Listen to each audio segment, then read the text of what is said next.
Show her that he's a family man. He growled. No. Just no.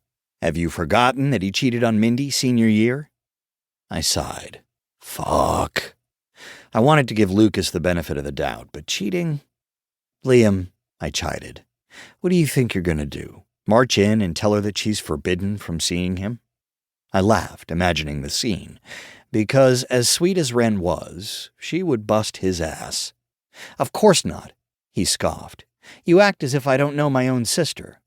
Okay, so I'll ask again. What are you going to do?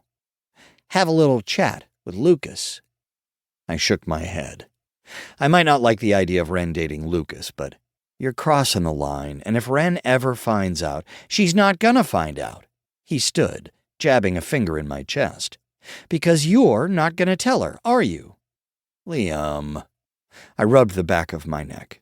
I'm telling you, this is wrong. I'm only looking out for her, saving her heartache down the road. He's not good enough for her.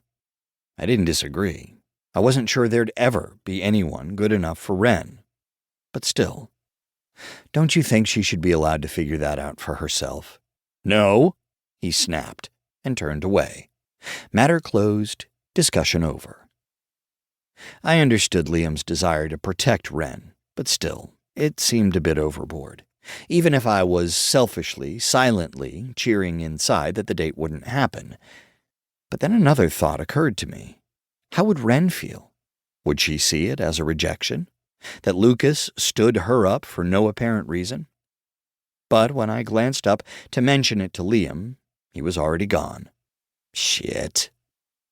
I hurried through a shower and dressed quickly before grabbing my stuff. I jogged to my car, a plan formulating in my mind.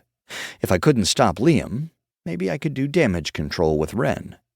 Fortunately, downtown wasn't far from the gym. I drove down historic Main Street, keeping an eye out for Wren as I passed Biblio later with its colorful display, currently celebrating #OwnVoices. Then the florist and Get Naughty, a knitting shop. Finally, I made it to the corner where Larkspur was located. I circled the block a few times looking for a parking spot. Of all the nights, damn tourists. When I finally reached the restaurant, I could see Wren through one of the large picture windows. Alone, eyes focused on her phone as she sipped her water and forced a smile. But fuck me, she looked beautiful. Her blonde hair was curled in these big waves that cascaded over her shoulders, and even though I couldn't see all of her, I could see enough to know that this interaction might kill me. Liam might kill you if he knew the thoughts you were having about his sister. I opened the door to the restaurant and went inside, but not before wiping my palms on my jeans. I had no plan, no idea what to say. I only knew that I didn't want her to feel like this, like she somehow wasn't enough. I greeted the hostess before going over to Wren's table. When she glanced up from her phone and saw me, she smiled. Hey, Bennett, what are you doing here? Hey. I shifted from one foot to the other, not sure what to do or say. I hadn't really thought this through.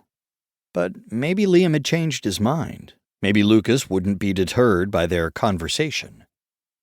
But then Wren's phone vibrated on the table, and she glanced down at the screen. She picked it up and frowned, shoulders deflating. Figures, she muttered before placing her phone face down on the table. Everything okay? I asked, even though I knew it wasn't. I wished Liam could see this moment, the disappointment, the doubts. Then maybe he would think twice before threatening Lucas or whatever he'd done to scare the guy off from dating his sister. Liam had his reasons, and he believed his decisions were justified. But more often than not, they came off like the actions of a misguided superhero who leaped to fix a problem, but ultimately caused more harm. His heart was in the right place, but I wondered if he'd ever stop to think before acting. Wren lifted a shoulder. It's fine. I was supposed to be meeting someone, and they had to cancel. I was so distracted by her, I didn't respond. I wasn't sure I'd ever seen her so dressed up apart from some of our friends' weddings. Most days she was sporting a ponytail and jeans or something easy to photograph in. And as hot as that was, this was different. Her hair was down.